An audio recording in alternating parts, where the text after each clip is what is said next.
Naku po mga kababayan, bad news po ito. Kasi ayon daw kay Madarahog dito kay ah, Jesus Bosidoke. Kung totoo lang ito mga kababayan na sabi niya, kung totoo daw ito, may sa demonyo na talaga ang gobyernong ito. Kasi mga kababayan, pati daw ang central office ng Iglesia ni Cristo di umano ay papasukin daw ng gobyerno ni Bongbong Marcos. Yun daw ang nakuha niya daw na impormasyon, sabi ni Sus Bukiduki. Kasi daw allegedly mga kababayan, ipapalabasin daw nila na si Bato daw ay dito nagtatago daw sa central office. Nako. Pati ang central office mga kababayan no, ay guguluhin na rin. Nako, totoo kaya ito mga kababayan, pero wala pa tayong ano ha, ito'y sabi lamang ni Jesus Bosidoki, itong si Madarahog mga kababayan. Tapos ang papalabasin daw mga kababayan, mayroon daw mga parang magtatanim ng witness na nakita daw si Bato de la Rosa na nandito daw sa central office. Nako, ang tindi talaga ng gobyernong ito. Kung totoo man ito mga kababayan na pakinggan nyo po itong pahayag ni Madarahog, itong ni Susbo Sidoki mga kababayan, na kanya daw nabalitaan kahapon daw mga kababayan. Ako, kung ito ang gagawin nila, talagang guguluhin nila ang buhay nila mga kababayan. Hindi nga kinaya ng tatay eh. Tapos sabi pa ni Enrile, kung gusto mong magulo ang buhay mo, guluhin mo ang iglesia ni Cristo. Nako. Pag yan ang ginawa nila, talagang gugulo talaga ang buhay nila mga kababayan. To, pakinggan nyo mga kababayan itong pahayag ni Jesus Bosidoki. Ito yung nakuha kong balita kahapon, no? There are stories na magtatangka ang administrasyon ni Marcos na pasukin ang central office ng Iglesia ni Cristo dyan sa Commonwealth. Nako, di ba? At ang senaryo na gagamitin nila, allegedly, nandyan si Bato de la Rosa nagtatago. So, And that magkakaroon ng mga testigo na magsasabi na nakita nila, etc., etc. Alam niyo naman sa gobyerno, there is always that presumption of regularity. Pag kumilos ang gobyerno, you will not ask questions now. You will ask the questions later. Di ba?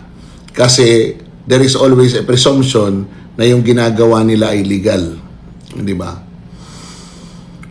Ang purpose ng paggawa ng ganyan is that, alam nyo, init na rin itong mga congressman. Itong mga congressman na ang kanilang boto ay nakadepende sa Iglesia ni Cristo, na eto sila ngayon ay bumoto sa impeachment at very vocal sa impeachment ni Vice President Sara Duterte. Natatakot ang mga ito na hindi suportahan ng Iglesia ni Cristo. And the only assurance that this administration can make, itong Marcos administration, is to destroy Iglesia ni Cristo. Yun lang yun eh. kasi nasira na nila guys ang KOGC, ang GIL, dahil kay Joel Villanueva. Ang pinakamalaki ay itong Iglesia ni Cristo mga kababayan. Sabihin naman natin mas malaki ang Katoliko, pero watak-watak kasi mga kababayan. Pero ang Iglesia ni Cristo talagang nagkakaisa. Pag isang laban, nagkakaisa talaga yan mga kababayan. Talagang full force yan sila, hindi nagkakawatak-watak. Ano, pagkwentuhan na ng ganito, palaliman ng pag-iisip, hindi nyo may iwan si Madarahog. Because I've been talking to a lot of people and isa lang ang lumalabas, di ba? Ang hadlang na lang sa administrasyon na ito na isang malaking organisasyon ay ang Iglesia ni Cristo. Nasira na nila yung GIL, nasira na nila yung QOJC. Mula na magsimula, ang El Shaddai ay sa kanila. Ang Roman Catholic Church, through the Liberal Party, nasa kanila na rin. And ang pinaka malaking hadlang na lang is the Iglesia ni Cristo. And Iglesia ni Cristo continues to be the critic of this administration. At the only way to destroy it is to attack it by using legal means kuno, and to create a narrative that it is an evil organization. Alam niyo na, di ba? Maglalabasan yung mga kwento-kwento na naman na kung ano-ano galing sa mga vloggers ni Marcos. Well, Ito yan. nakakabahala. Ang sobra na ang iniisip ng administrasyon na ito in destroying its people. Hindi lang sa economics, hindi lang sa governance, hindi lang sa corruption, kung hindi pati yung paniniwala ng tao. Pakikialaman na nila. They are really afraid na at the turn of 2028, iba ang maging Pangulo at lahat sila habulin sa kanilang mga kasalanan.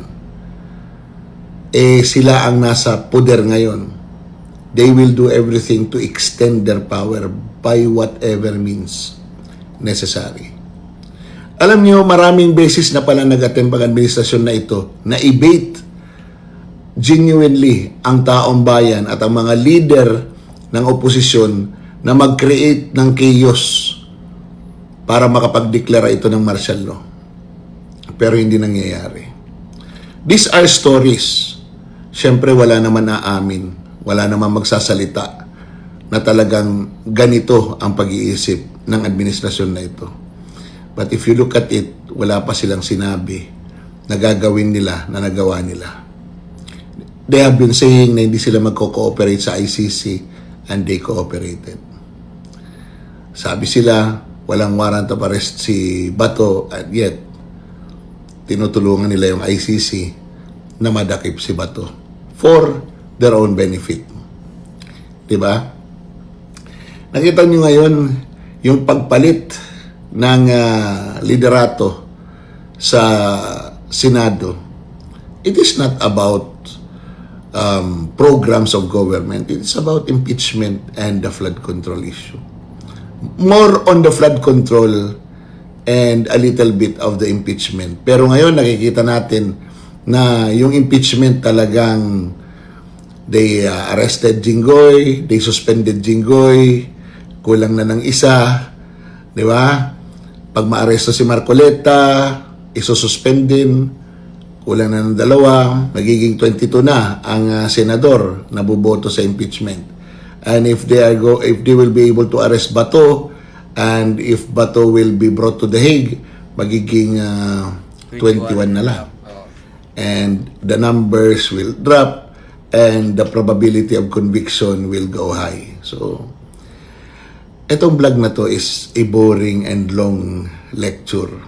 Pero, it goes to show that the Filipino people, the Filipino audience has already matured, and that they already acknowledge na yung impormasyon na nanggagaling sa ibang tao na nakakapag-analisa is better than those that are prepared by the people of the government para isaksak sa utak ng mga Pilipino at paniwalaan ito para magtagumpay ang kanilang iniisip para sa kanilang mga sarili. Sayang ang bayot. Ayun mga kababayan. So, ano po masasabi nyo dito kung gagawin man nila ito, no? Kung totoo man ito mga kababayan, talagang pinapahamak lang nila ang kanilang mga sarili mga kababayan. Kasi talagang gulo yan pag inasok nila. Lalo't na't pinagbibintangan nila yung central na nandoon di umano daw si Bato nagtatago. Talagang malaking pagbibintang yan. Wala pa silang ebidensya mga kababayan. Tapos magtatanim daw sila ng, sabi dito ni Madaraog, Magtatanim daw ng witness na nakita daw dito si Bato sa loob daw ng Central. Paano kung wala? 'Di ba? So, ayun po mga kababayan, mag-comment po kayo kung anong masasabi nyo dito. Lalo na po sa mga kaanib ng Iglesia ni Cristo, para malaman nyo po, no, na parang may mangyayari daw na ganito ayon kay Madarahog. So, ito mga kababayan, basahin natin yung mga komento dito. Sabi dito, subukan nyo, maraming malalagas. Promise, ayan, sabi ni John Talahata. John Sapno, desperado na ang gobyerno ni BBM. Ayan daw, sabi ni John Sapno. Namikasimi na to. Try it. Iyan na kayo, mauubos. Ayan, sabi ni Abit DC, the government is declaring war against its citizen. Giovanni Baihon Montales, si Matibag na naman ang gagamitin nila dyan. So, possible mga kababayan. Ayan, sabi ni Lisel Orlanes, good morning, hindi hayaan Lord na maghari ang mga demonyo. Mananagot sila sa batas ng Panginoon. Masaya pa sila ngayon pero ang puso ni Lord umiiyak sa mga tarantadong ginawa nila. Ayan. Basahin pa natin yung iba. More views.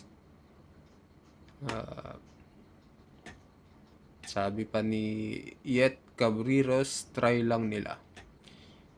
Vivian Rosas Jogan, pasama ng pasama ang panahon at ang mga tao. Ayan. Renz the second, huwag nyo gisingin ang natutulog na higante. Talaga nako. Ayun, mga kababayan. Edison B. Domingo Jr., those who cannot remember the past are condemned to repeat it. Hindi nga kinaya ng tatay, mga kababayan, yung anak pa kaya. Si Cory Aquino, nagtangka din dyan. May balibalita din dati na gustong angkinin din daw yan at gawan ata ng parang simbahan ng Katoliko, mga kababayan. Pero hindi nagtagumpay. Si Enrile nagsalita kung sabi niya, kung gusto nyong magulo ang buhay nyo, guluhin nyo ang Iglesia ni Cristo. So, yan po yung mga pahayag ng mga politiko, no? Na talagang history yan. Talagang marami pong nakakaalam yan. So, yun mga kababayan, mag-comment po kayo kung ano pong masasabi nyo dito. At kung anong pahayag nyo. At sa mga bagong pasok dyan sa ating channel, huwag nyo pong kalimutan mag-subscribe mga kababayan.